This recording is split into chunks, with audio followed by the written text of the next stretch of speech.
अध्याय 4 श्लोक 35। यज्ञात्वा न पूर्णमुहुर्मुहुर्मुहुः यस्य श्री पांडवः येन भूतान्नश्येषं दक्ष्यास्यात्मन्यथो मयि। अर्थात जिसको जानकर फिर तू इस प्रकार मोह को नहीं प्राप्त होगा, तथा हे अर्जुन, जिस ज्ञान के द्वारा तू संपूर्ण भूतों को निशेष भाव से पहले अपने में और पीछे मुझ सच्चिदानंद घन परमात्मा में देखेगा। प्रश्न: यहाँ यत पद किसका वाचक है, उसको जानना क्या है तथा फिर इस प्रकार से मोह को नहीं प्राप्त होगा, इस कथन का क्या अभिप्राय है? उत्तर: यहाँ यत पद पूर्व श्लोक में वर्णित ज्ञानी महापुरुषों द्वारा उपदिष्ट तत्ज्ञान का वाचक है और उस उपदेश के अनुसार परमात्मा के स्वरूप की भलीभांति प्रत्यक्ष कर लेना ही उस ज्ञान को जानना है तथा इस प्रकार से मोह को नहीं प्राप्त होगा। इस कथन से भगवान ने यह भाव दिखलाया है कि इस समय तुम जिस प्रकार मोह के वश होकर शोक में निमग्न हो रहे हो, महापुरुषों द्वारा उपदिष्ट ज्ञान के अनुसार परमात्मा का साक्षात कर लेने के बाद तुम पुनः इस प्रकार के मोह को प्राप्त नहीं होगे।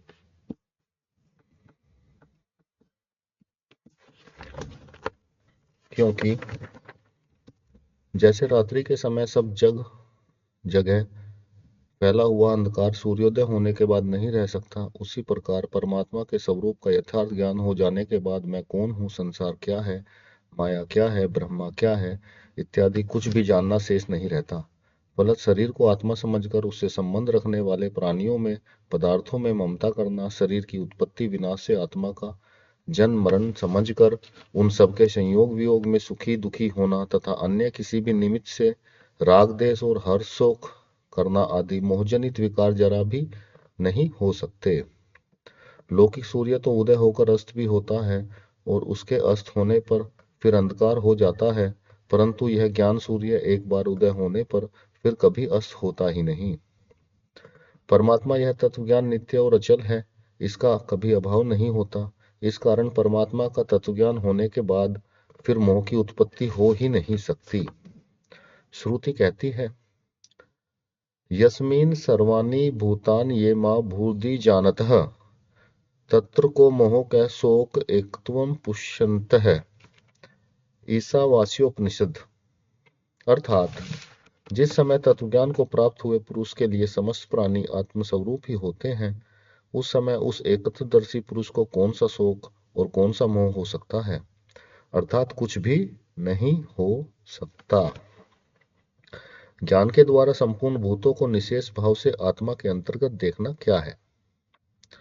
उत्तर: महापुरुषों से परमात्मा के तत्व ज्ञान का उपदेश पाकर आत्मा को सर्वव्यापी अनंत स्वरूप समझना तथा समस्त प्राणियों में भेद बुद्धि का अभाव होकर सर्वत्र आत्म भाव हो जाना, अर्थात जैसे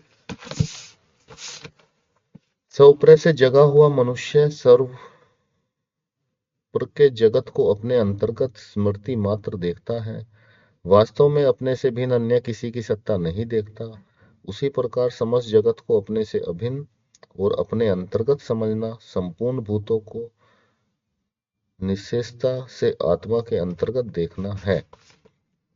इस प्रकार आत्मज्ञान होने के साथ ही मनुष्य के शोक और मोह का सर्वदा अभाव हो जाता है। प्रश्न: इस प्रकार आत्मदर्शन हो जाने के बाद संपूर्ण भूतों को सच्चिदानंद घन परमात्मा में देखना क्या है? उत्तर: संपूर्ण भूतों को सच्चिदानंद घन परमात्मा में देखना पूर्वोक्त आत्मदर्शन रूप स्थिति का फल है। इसी को परम पद की प्राप्ति, निर्वाण ब्रह्मा की प्राप्ति, परमात्मा में प्रविष्ट हो जाना भी कहते हैं। इस स्थिति को प्राप्त हुए पुरुष का अहम भाव सर्वदा नष्ट हो जाता है। उस समय योगी की परमात्मा से पृथक सत्ता नहीं रहती, केवल एक सच्चिदानंद घन ब्रह्मा ही रह जाता है। उसका समस्त भूतों को परमात्मा में स्थित देखना भी शास्त्र दृष्टि से कहने मात्र को ही है, क्योंकि उसके लिए दृष्टा और दृश्य का भेद ही नहीं रहता। तब कौन देखता है और किसको देखता है? यह स्थिति वाणी से सर्वदा अतीत है, इसलिए वाणी से इसका केवल संकेत मात्र किया जाता है। लोक दृष्टि में उस ज्ञानी के जो मन, बुद्धि और शरीर आदि रहते हैं, उनके भावों को लेकर ही ऐसा कहा जाता है कि वह समस्त प्राणियों को सच्चिदानंद घन ब्रह्मा में देखता है, क्योंकि वस्तुतः उसकी बुद्धि में संपूर्ण जगत जल में बर्फ आकाश में बादल स्वर्ण में आभूषणों की भांति ब्रह्मारूपी हो जाता है। कोई सी पदार्थ या प्राणी ब्रह्मा से भिन्न नहीं रह जाता। छठे अध्याय के 27वें श्लोक में जो योगी का ब्रह्माभूत हो जाना तथा 29वें से श्लोक में योग युक्ता और सर्वत्र समदर्शी योगी का जो सब भूतों को आत्मा में स्थित देखना और सब भूतों में आत्मा को स्थित देखना बतलाया गया है, वह तो यहाँ दक्षसी आत्मानी से बतलाई हुई पहली स्थिति है। और उस अध्याय के 28वें श्लोक में जो ब्रह्मा स्पर्श रूप अत्यंत सुख की प्राप्ति बतलाई गई है, वह यहाँ अथोमयी से बतलाई हुई उस पहली स्थिति की फल रूपा दूसरी स्थिति है। 18वें अध्याय में भी भगवान ने ज्ञान योग के वर्णन के 54वें श्लोक में योगी का ब्रह्मभूत होना बतलाया है और 55वें में ज्ञान रूप पराभक्ति के द्वारा उसका परमात्मा में प्रविष्ट होना बतलाया है। वही बात यहाँ दिखलाई गई है। संबंध इस प्रकार गुरुजनों से तत्व ज्ञान सीखने की विधि और उसका फल बतलाकर अब उसका महात्म बतलाते हैं। श्लोक 36। अपि चेदसि पापेभ्य सर्वेभ्य पापकर्तमं सर्व ज्ञान पलवेने वर्जिनः संत ऋषिहसि। अर्थात यदि तू अन्य सब पापियों से भी अधिक पाप करने वाला है तो भी तू ज्ञान रूप नौका द्वारा निसंदेह संपूर्ण पाप समुद्र से भली भांति तर जाएगा। प्रश्न, इस श्लोक में चेत और अपि पदों का प्रयोग करके क्या भाव दिखलाया गया है? उत्तर, इन पदों के प्रयोग से भगवान ने अर्जुन को यह बतलाया है कि तुम वास्तव में पापी नहीं हो। तुम तो देवी संपदा के लक्षणों से युक्त तथा मेरे प्रिय भक्त और सखा हो। तुम्हारे अंदर पाप कैसे रह सकते हैं? परंतु इस ज्ञान का इतना प्रभाव और महत्व है कि यदि तुम अधिक से अधिक पाप कर्मी हो तो भी तुम इस ज्ञान रूप नौका के द्वारा उन समुद्र के समान अथाह पापों से भी अनायास तर सकते हो। बड़े से बड़े पाप भी तुम्हें अटका नहीं सकते।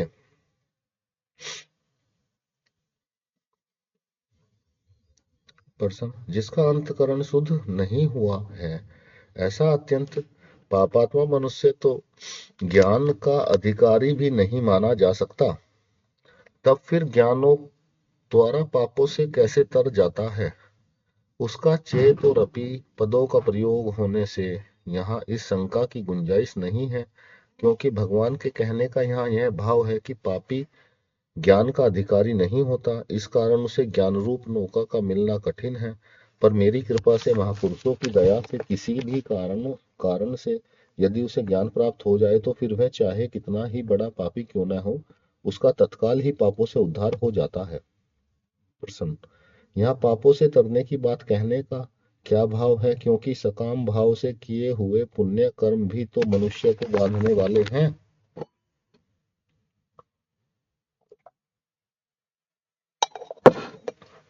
उत्तर, पुण्य कर्म भी सकाम भाव से किए जाने पर बंधन के हेतु होते हैं। अंत समस्त कर्म बंधनों से सर्वदा छूटने पर ही समस्त पापों से तरा जाता है, यह ठीक ही है। किंतु पुण्य कर्मों का त्याग करने में तो मनुष्य स्वतंत्र है ही। उनके फलों का त्याग तो वह चाहे तभी कर सकता है, परंतु ज्ञान के बिना पाप से तर जाना उसके हाथ की बात नहीं। इसलिए पापों से तरना यह कह देने से पुण्य कर्मों के बंधन से मुक्त होने की बात उसके अंतर्गत ही आ जाती है। प्रश्न, ज्ञान रूप नौका के द्वारा संपूर्ण पाप समुद्र से भली भांति तर जाना क्या है? जिस प्रकार नौका में बैठकर मनुष्य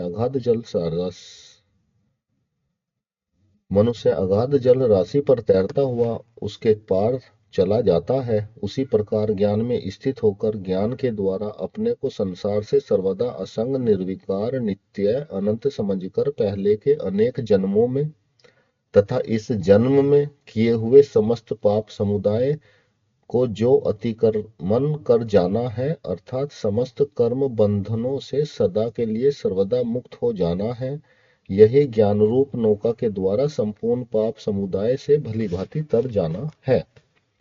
प्रश्न, इस श्लोक में एवं पद का क्या भाव है? उत्तर, एवं पद यहाँ निश्चय के अर्थ में है। उसका भाव यह है कि काठ की नौका में बैठकर जल राशि पर तैरने वाला मनुष्य तो कदाचित उस नौका के टूट जाने से या उसमें छेद हो जाने से अथवा तूफान आने से नौका के साथ ही साथ स्वयं भी जल में डूब सकता है, पर यह ज्ञान रूप नौका नित्य है। इसका अवलंबन करने वाला मनुष्य निसंदेह पापों से तर जाता है, उसके पतन की जरा भी आशंका नहीं रहती। संबंध, कोई भी दृष्टांत परमार्थ विषय को पूर्ण रूप से नहीं समझ सकता, उसके एक अंश को ही समझाने के लिए उपयोगी होता है। अतः एवं पूर्व श्लोक में बतलाए हुए ज्ञान के महत्व को अग्नि के दृष्टांत से पुनः स्पष्ट करते हैं। श्लोक 37। यथेधांसि समिधो गिर्भस्य साकुरुते अर्जुनः ज्ञानिग्रह सर्वकर्माणि भस्ता सकुरुते तथा। अर्थात, क्योंकि हे अर्जुन, जैसे प्रज्वलित अग्नि ईंधनों से भस्म में कर देता है, वैसे ही ज्ञान रूप अग्नि संपूर्ण कर्मों को भस्म कर देता है। इस श्लोक में अग्नि की उपमा देते हुए ज्ञान रूप अग्नि के द्वारा संपूर्ण कर्मों का भस्म किया जाना बतलाकर क्या बात कही गई है? उत्तर, इससे यह बात समझाई गई है कि जिस प्रकार प्रज्वलित अग्नि समस्त काष्ठादि ईंधन के समुदाय को भस्म रूप बनाकर उसे नष्ट कर देता है, उसी प्रकार तत्व ज्ञान रूप अग्नि जितने भी शुभाशुभ कर्म हैं, उन सबको अर्थात उनके फल रूप सुख दुख भोगों के तथा उनके कारण रूप अविद्या और अहंता ममता राग देश आदि समस्त विकारों के सहित समस्त कर्मों को नष्ट कर देता है। श्रुति में भी कहा है, भिद्यते हृदय ग्रंथि रिष्यन्ते सर्वशयाः श्रीयन्ते चास्य कर्माणि तस्मै दृष्टे परावरे। मुंडक को पुण्यसत। अर्थात उस परावर परमात्मा का साक्षात्कार हो जाने पर इस ज्ञानी के जड़ चेतन की एकता रूप हृदय ग्रंथि का भेदन हो जाता है। जड़ देहादि में जो अज्ञान से आत्मभान हो रहा है, उसका तथा समस्त संशयों का नाश हो जाता है। फिर परमात्मा के स्वरूप ज्ञान के विषय में किसी प्रकार का किंचन मात्र भी संशय या भ्रम नहीं रहता और समस्त कर्म फल सहित नष्ट हो जाते हैं। इस अध्याय के 19वें श्लोक में ज्ञानेन्द्रिय कर्माणम विशेषण से भी यही बात कही गई है। इस जन्म और जन्मांतर में किए हुए समस्त कर्म संसार रूप से मनुष्य के अंतकरण में एकत्रित रहते हैं। उनका नाम संचित कर्म है। उनमें से जो वर्तमान जन्म में फल देने के लिए प्रस्तुत हो जाते हैं, उनका नाम प्रारब्ध कर्म है। और वर्तमान समय में किए जाने वाले कर्मों को क्रियमान कहते हैं। उपयुक्त तत्व ज्ञान रूप अग्नि के प्रकट होते ही समस्त पूर्व संचित संस्कारों का अभाव हो जाता है। मन बुद्धि और शरीर से आत्मा को असंग समझ लेने के कारण उन मन इंद्रिय और शरीर आदि के साथ प्रारब्ध भोगों का संबंध होते हुए भी उन भोगों के कारण उसके अंतकरण में हर्ष शोक आदि विकार नहीं हो सकते। इस कारण वे भी उसके लिए नष्ट हो जाते हैं और क्रियामान कर्मों में उसका कर्तव्याभिमान तथा ममता आसक्ति और वासना न रहने के कारण उनके संस्कार नहीं बनते, इसलिए वे कर्म वास्तव में कर्म ही नहीं है। इस प्रकार उसके समस्त कर्मों का नाश हो जाता है और जब कर्म ही नष्ट हो जाते हैं, तब उनका फल तो हो ही कैसे सकता है। और बिना संचित संस्कारों के उसमें राग देश तथा हर्ष शोक आदि विकारों की वृत्तियां भी कैसे हो सकती हैं। अंत एवं उसके समस्त विकार और समस्त कर्म फल भी कर्मों के साथ ही नष्ट हो जाते हैं। संबंध, इस प्रकार 34वें श्लोक से यहाँ तक तत्वज्ञानी महापुरुषों की सेवा आदि करके तत्व ज्ञान को प्राप्त करने के लिए कहकर भगवान ने उसके फल का वर्णन करते हुए उसका महात्म बतलाया। इस पर यह जिज्ञासा होती है कि यह तत्वज्ञान ज्ञानी महापुरुषों से श्रवण करके विधि पूर्वक मनन और निध्यासनादि ज्ञान योग के साधनों द्वारा ही प्राप्त किया जा सकता है, या इसकी प्राप्ति का कोई दूसरा मार्ग भी है। इस पर अगले श्लोक में पुनः उस ज्ञान की महिमा प्रकट करते हुए भगवान कर्मयोग के द्वारा भी वही ज्ञान अपने आप प्राप्त होने की बात कहते हैं। श्लोक 38। न हि ज्ञानेन संद्रंद्र पवित्र मिहि विद्यते तत्वस्यम योग संगीत सिद्ध कालेनात्मि ही विद्धन्ति। अर्थात इस संसार में ज्ञान के समान पवित्र करने वाला निसंदेह कुछ भी नहीं है। उस ज्ञान को कितने ही काल से कर्म योग के द्वारा शुद्धांतकरण हुआ मनुष्य अपने आप ही आत्मा में पा लेता है। प्रश्न, इस संसार में ज्ञान के समान पवित्र करने वाला निसंदेह कुछ भी नहीं है, इस वाक्य का क्या भाव है? उत्तर, इस वाक्य से यहाँ यह भाव दिखलाया गया है कि इस जगत में यज्ञ, ध्यान, तप, सेवा, पूजा, व्रत, उपवास, प्राणायाम, सम, दम, संयम और जप, ध्यान आदि जितने भी साधन तथा गंगा, यमुना, त्रिवेणी आदि जितने भी तीर्थ मनुष्य के पापों का नाश करके उसे पवित्र करने वाले हैं, उनमें से कोई भी इस यथार्थ ज्ञान की बराबरी नहीं कर सकता, क्योंकि वे सब इस तत्व ज्ञान के साधन हैं और यह ज्ञान उन सब का फल है, साध्य है। वे सब इस ज्ञान की उत्पत्ति में सहायक होने के कारण ही पवित्र माने गए हैं। इससे मनुष्य परमात्मा के यथार्थ स्वरूप को भली भांति जान लेता है। उसमें झूठ, कपट, चोरी, जारी आदि पापों का, राग, द्वेष, हर्ष, शोक, अहंता, ममता आदि समस्त विकारों का और अज्ञान का सर्वदा अभाव हो जाने से वह परम पवित्र बन जाता है। उसके मन, इंद्रियां, शरीर भी अत्यंत पवित्र हो जाते हैं। इस कारण श्रद्धा पूर्वक उस महापुरुष का दर्शन, स्पर्श, वंदन, चिंतन आदि करने वाले, उसके साथ वार्तालाप करने वाले दूसरे मनुष्य भी पवित्र हो जाते हैं। इसलिए संसार में परमात्मा के तत्व ज्ञान के समान पवित्र वस्तु दूसरी कुछ भी नहीं है। प्रश्न, यही पद के प्रयोग का क्या भाव है? उत्तर, यही पद के प्रयोग से यह भाव दिखलाया गया है कि प्रकृति के कार्य रूप इस जगत में ज्ञान के समान कुछ भी नहीं है। सबसे बढ़कर पवित्र करने वाला ज्ञान ही है, किंतु जो इस प्रकृति से सर्वदा अतीत, सर्वव्यापी, सर्वशक्तिमान, सर्वलोक महेश्वर, गुणों के समुद्र, सगुण, निर्गुण, साकार, निराकार स्वरूप परमेश्वर इस प्रकृति के अध्यक्ष हैं, जिनके स्वरूप का साक्षात करने वाले होने से ही ज्ञान की पवित्रता है। वे सबके सहृद सर्वाधार परमात्मा तो परम पवित्र हैं। उनसे बढ़कर यहाँ ज्ञान को पवित्र नहीं बतलाया है, क्योंकि परमात्मा के समान ही दूसरा कोई नहीं है, तब उनसे बढ़कर कोई कैसे हो सकता है? इसलिए अर्जुन ने कहा भी है, पर ब्रह्मा परम धाम पवित्र परम भवान, अर्थात आप पर ब्रह्मा, परम धाम और परम पवित्र हैं। तथा भीष्म ने भी कहा है, पवित्राणाम पवित्रम यो मंगलानाम च मंगलम, अर्थात वे परमेश्वर पवित्र करने वालों में अतिशय पवित्र और कल्याणों में भी परम कल्याण रूप हैं। प्रश्न, योग संसिद्ध पद किसका वाचक है और वह उस ज्ञान को अपने आप ही आत्मा में पा लेता है, इस कथन का क्या अभिप्राय है?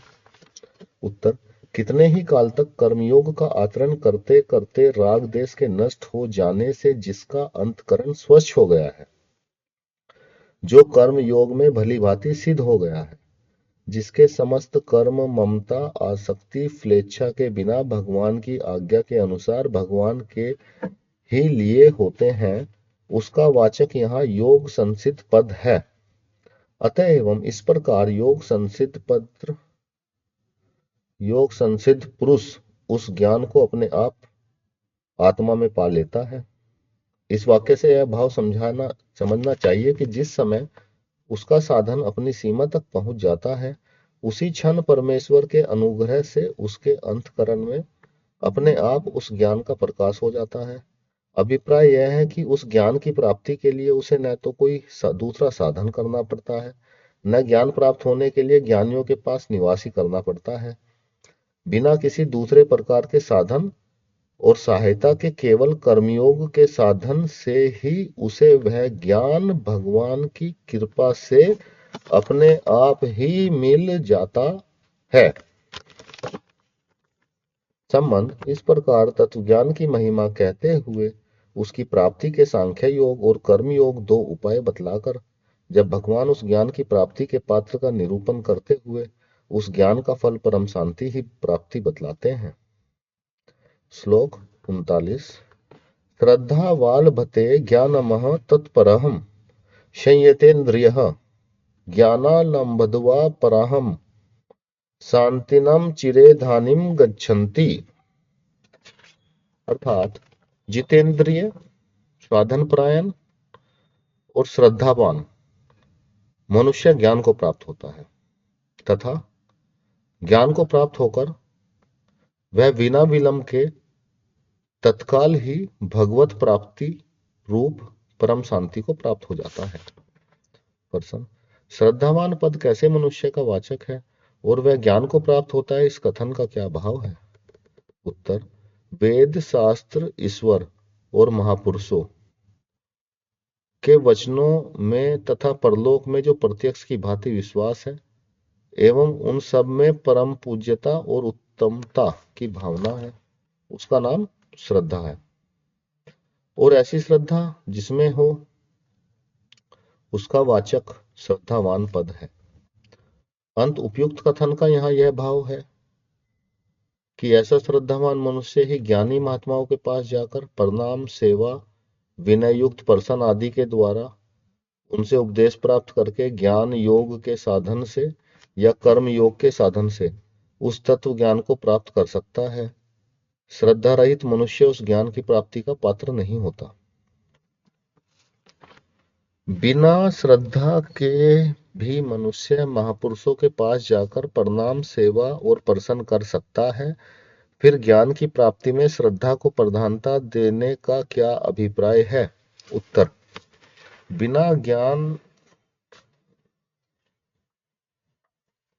बिना श्रद्धा के उनकी परीक्षा के लिए, अपनी विद्यता दिखलाने के लिए, मान प्रतिष्ठा के उद्देश्य से या दंभाचरण के लिए भी मनुष्य महात्माओं के पास जाकर प्रणाम, सेवा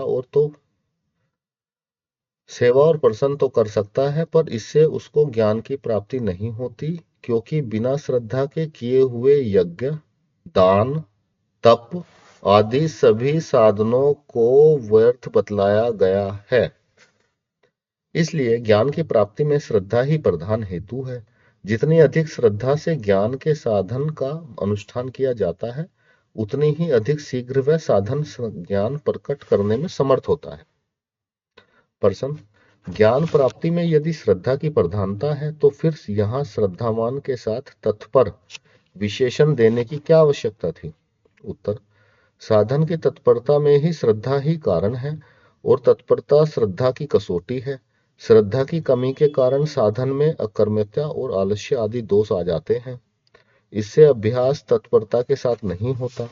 श्रद्धा के तत्वों को न जानने वाले साधक लोग अपनी थोड़ी सी श्रद्धा को भी बहुत मान लेते हैं, वह उससे कार्य की सिद्धि नहीं होती। तब वे अपने साधन में तत्परता की त्रुटि की ओर ध्यान न देकर यह समझ लेते हैं कि श्रद्धा होने पर ही भगवान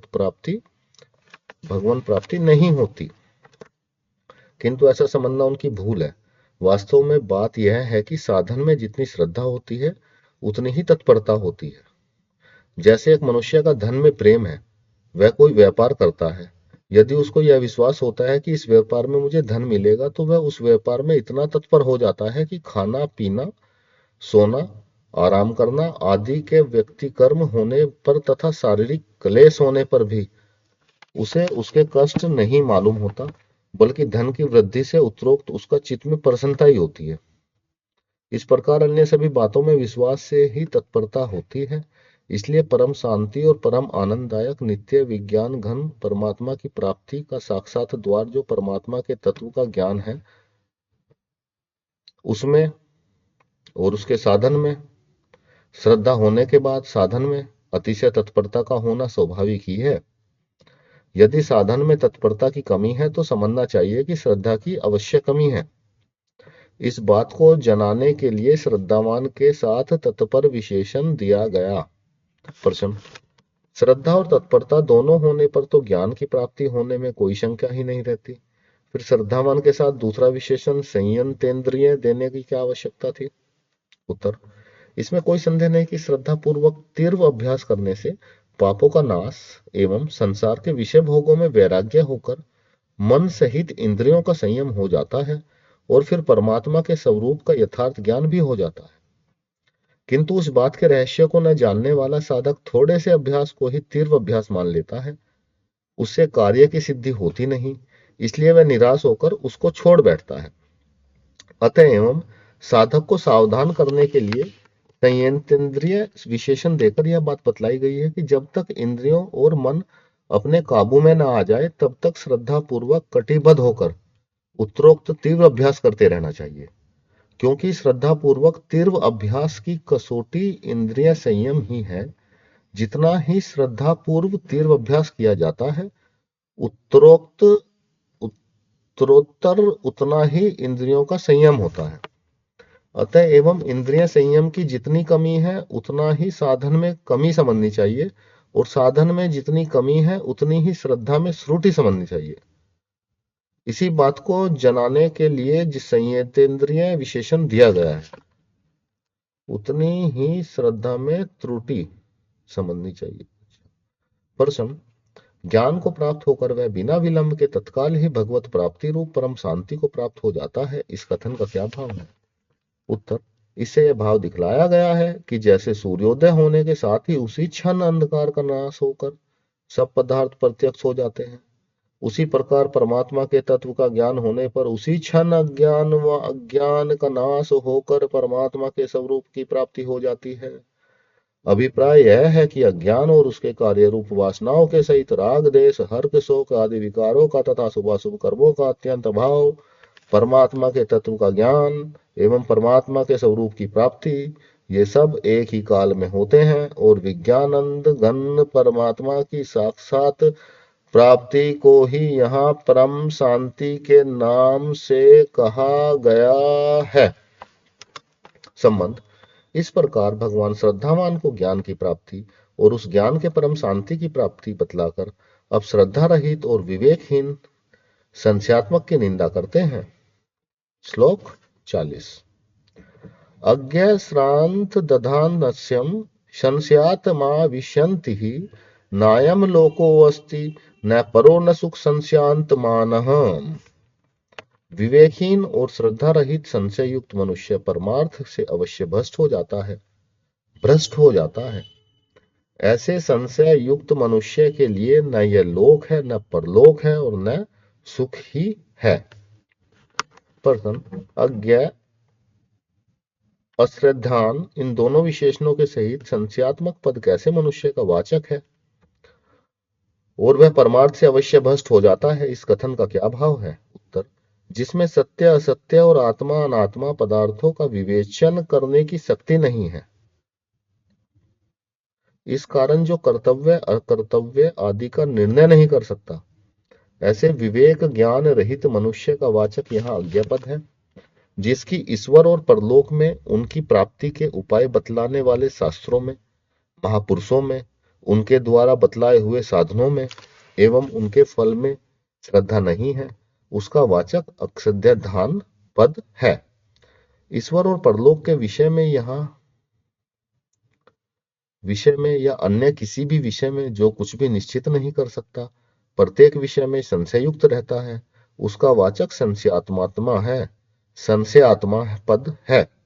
जिस संशय आत्मा मनुष्य में उपयुक्त अज्ञता और अश्रद्धालुता ये दोनों दोष हों, उसका वाचक यहाँ अज्ञ और अक्षयधान इन दोनों विशेषणों के सहित संशय आत्मा पद है, वह परमार्थ से अवश्य भ्रष्ट हो जाता है।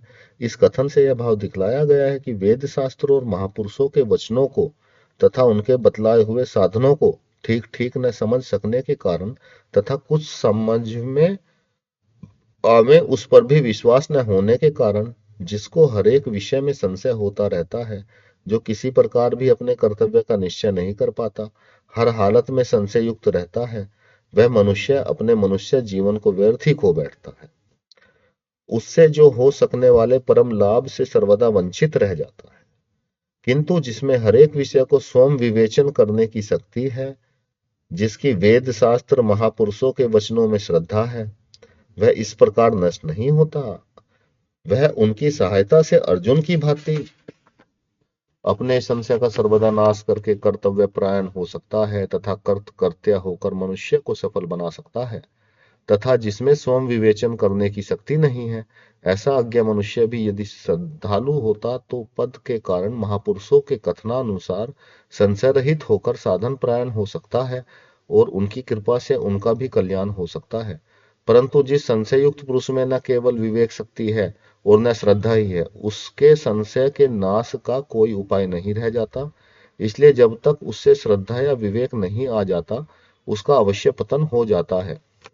संशयुक्त मनुष्य के लिए न यह लोक है, न परलोक है, न सुख ही है। इस कथन का क्या भाव है? अर्थात उत्तर, इस कथन से यह भाव दिखलाया गया है कि संशय युक्त मनुष्य केवल परमार्थ से भ्रष्ट हो जाता है। इतनी ही बात नहीं है, जब तक मनुष्य में संशय विद्यमान रहता है, वह उसका नाश नहीं कर लेता, तब तक वह न तो इस लोक में यानी मनुष्य शरीर में रहते हुए धन ऐश्वर्य या यश की प्राप्ति कर सकता है, न परलोक में यानी मरने के बाद स्वर्ग आदि की प्राप्ति कर सकता है, न किसी प्रकार के सांसारिक सुखों का ही भोग कर सकता है। क्योंकि जब तक मनुष्य किसी भी विषय में संशय युक्त रहता है, कोई निश्चय नहीं कर लेता, तब तक वह उस विषय में सफलता नहीं पा सकता। अतः मनुष्य को श्रद्धा और विवेक द्वारा इस संशय का अवश्य ही नाश कर डालना चाहिए।